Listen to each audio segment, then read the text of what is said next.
最棒的禮物，最好的我們。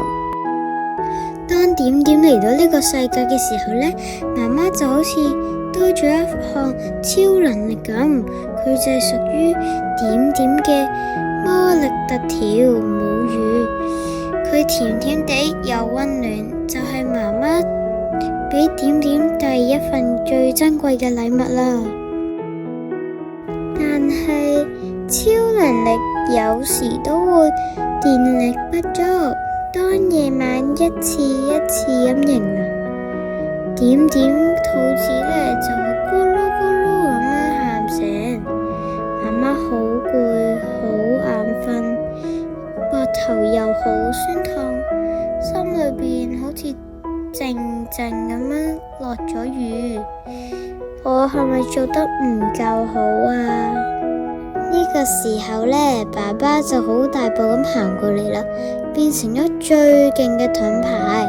爸爸就話，媽媽就負責餵飽 BB， 其他都交俾我啦。換片、掃風、氹 BB 瞓覺，仲有將媽媽照顧得最好。只要有爸爸喺度，媽媽嘅力就會好快充滿啦。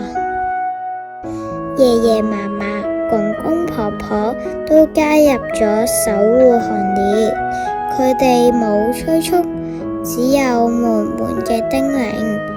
慢慢嚟，你已經做得好好啦，食多啲，我哋都喺度啊。溫暖嘅湯水變成咗媽媽源源不絕嘅愛。當媽媽帶點點出街散步嘅時候，世界都變得好溫柔。街角有安靜舒服嘅小房間，路上嘅叔叔阿姨送上溫暖嘅微笑。喺任何地方餵哺，都係世界上最自然、最美麗嘅景色。喺大家嘅愛裏邊，點點一日一日咁長大。母乳餵哺唔係淨係得媽媽一個人努力，而係我哋全家人，甚至係全社會添，一齊送俾點點嘅愛。